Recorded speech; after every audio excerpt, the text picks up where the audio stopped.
નમસ્કાર વાલા YouTube family મેમ્બરો, ભાઈઓ તથા બહેનો, સ્વાગત છે આપનું આપણી આ યુટ્યુબ ચેનલ ભાવેશ મકવાણા ન્યૂઝમાં। તો મિત્રો, આજે તારીખ થઈ છે 7/12/2024। તો આજની સાંજે ગુજરાત રાજ્યના પેન્શનરો અને નિવૃત્ત સરકારી કર્મચારીઓ માટે આવ્યા છે સૌથી મોટા સમાચાર। તો મિત્રો, શું સમાચાર આવ્યા છે તેની આપણે વિડીયોમાં વિગતે ચર્ચા કરવાના છીએ, એટલે વિડીયો અંત સુધી જોઈ લેજો। અને હજી સુધી જો આપણી ચેનલ તમે સબસ્ક્રાઇબ ન કરી હોય તો રોજે રોજ આવી અગત્યની માહિતી મેળવવા માટે પેન્શનરો અને નિવૃત્ત કર્મચારીઓ, વરિષ્ઠ કર્મચારીઓ, સિનિયર કર્મચારીઓ માટે અગત્યની નોટિફિકેશનો, અગત્યના પરિપત્રો અને અગત્યની માહિતી માટે આપણી આ ચેનલ તમે અત્યારે સબસ્ક્રાઇબ કરી લેજો મિત્રો। તો શરૂ કરીએ આજનો વિડીયો।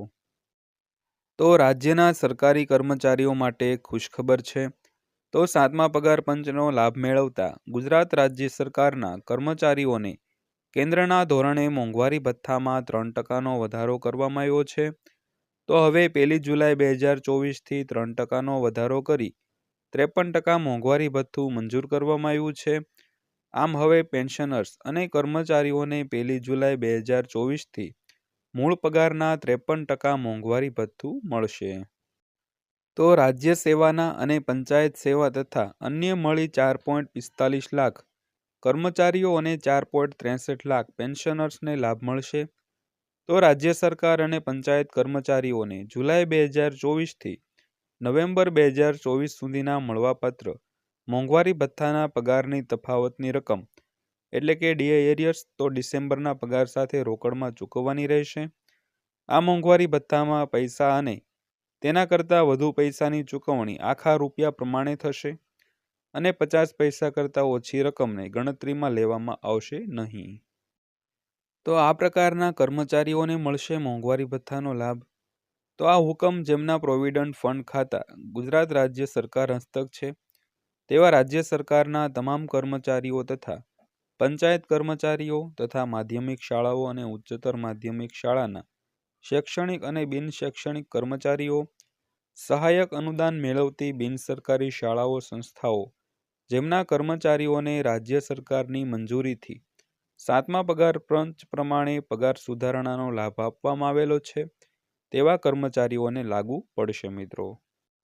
તો આ મોંઘવારી ભથ્થાનો લાભ ઉચિત ફેરફાર સાથે પ્રાથમિક શિક્ષકો અને પંચાયતમાં પ્રતિનિયુક્તિ ઉપરના અથવા બદલી પામેલા કર્મચારીઓ તેમજ કામ પૂરતું મહેકમ પરના કર્મચારીઓ જેમને 7મા પગાર પંચ મુજબ પગાર સુધારણા મંજૂર કરવામાં આવ્યો છે તેમને મળવાપાત્ર થશે મિત્રો।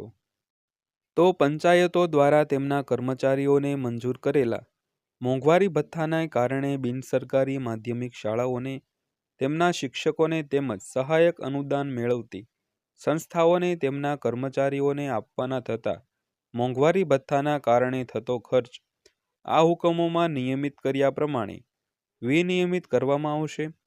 તો આ હુકમોને કારણે થતો ખર્ચ એ શરતે અનુદાનને પાત્ર ગણવામાં આવશે કે આ રીતે મંજૂર કરેલા મોંઘવારી ભથ્થાના તફાવતનો હિસ્સો રાજ્ય સરકારના સમકક્ષ કર્મચારીઓને મળવાપાત્ર હિસ્સા કરતાં વધારે ન હોવો જોઈએ।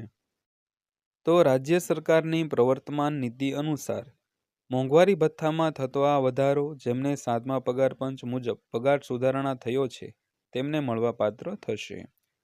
ત્યારબાદ આ નિર્ણય અખિલ ભારતીય સેવા એટલે કે AIS અધિકારીઓને પણ લાગુ પડશે। તો મોંઘવારી ભથ્થું શું છે તેની થોડી વાત કરીએ તો મોંઘવારી ભથ્થું એવું નાણું છે જે સરકારી કર્મચારીઓને મોંઘવારી વધવા છતાં તેમનું જીવન ધોરણ જાળવી રાખવા માટે આપવામાં આવે છે। આ નાણાં સરકારી કર્મચારીઓ, જાહેર ક્ષેત્રના કર્મચારીઓ અને પેન્શન ધારકોને આપવામાં આવે છે। તો દેશની વર્તમાન મોંઘવારી પ્રમાણે દર 6 મહિને એની ગણતરી કરવામાં આવે છે।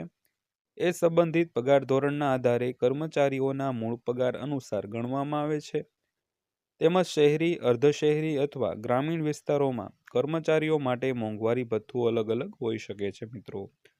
તો મિત્રો, આ આજની માહિતી પસંદ આવી હોય તો વિડીયોને લાઇક કરજો અને આવી નવી માહિતી તમે મેળવવા માટે આપણી આ ચેનલ સબસ્ક્રાઇબ કરી લેજો, કારણ કે આપણી આ ચેનલમાં પેન્શનરો તેમજ સરકારી કર્મચારીઓ પછી તેમાં ગુજરાત રાજ્ય તેમજ કેન્દ્ર સરકાર બંને આવી શકે તો મિત્રો આ બધા માટે જે અગત્યના સમાચાર આવતા હોય તે આપણે દર્શાવતા હોઈએ છીએ યુટ્યુબના માધ્યમથી। તો આવા સમાચાર રોજે રોજ મેળવવા માટે આપણી આ ચેનલ તમે સબસ્ક્રાઈબ કરી લેજો મિત્રો। તો ફરીવાર પાછા મળીશું એક આવા જ નવા વિડીયો સાથે, ત્યાં સુધી સૌને જય હિન્દ, વંદે માતરમ।